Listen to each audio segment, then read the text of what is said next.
Away. He was one of those grandpas that didn't really say "I love you" much. Actually, never.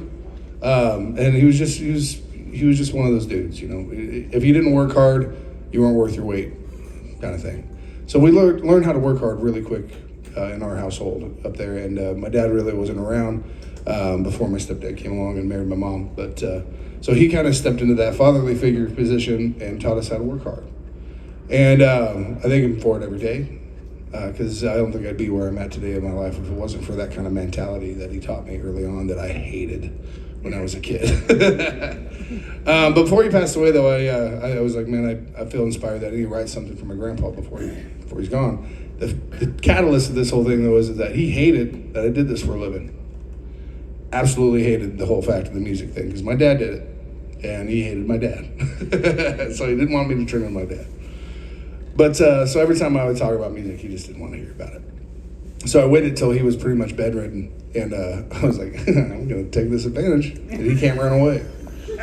And so I showed up to the living room. He was watching rodeos in the living room. He was stuck in his easy chair. And, I walk in with my guitar, and he goes, "No, thank you."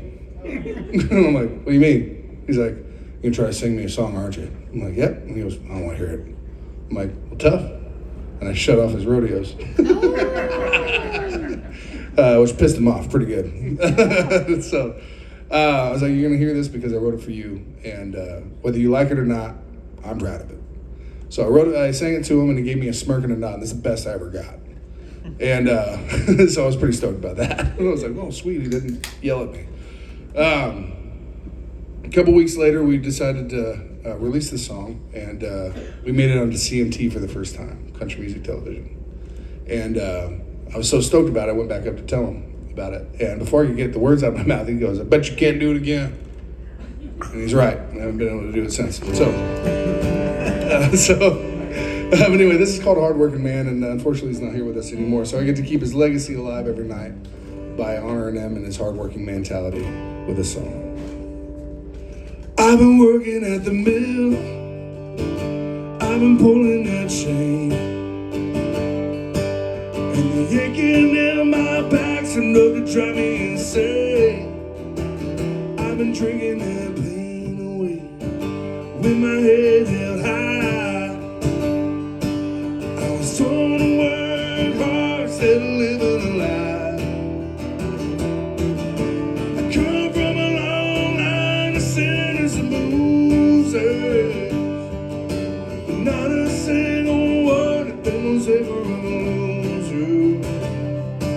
Like a cornerstone holding all the weight, the whole damn thing would crumble before he gave away.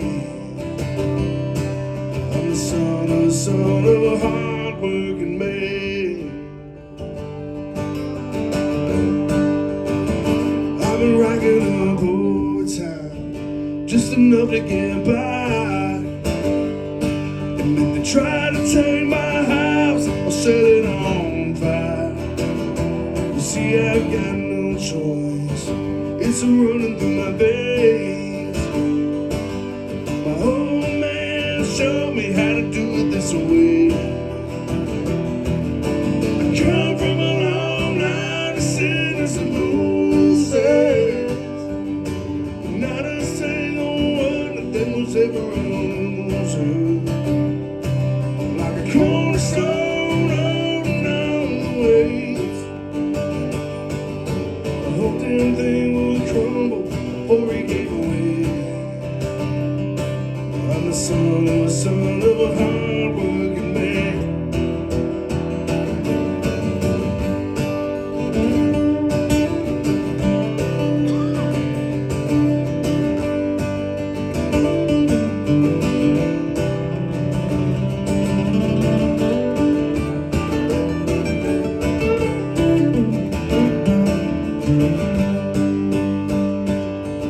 I come from a long line of sinners and losers,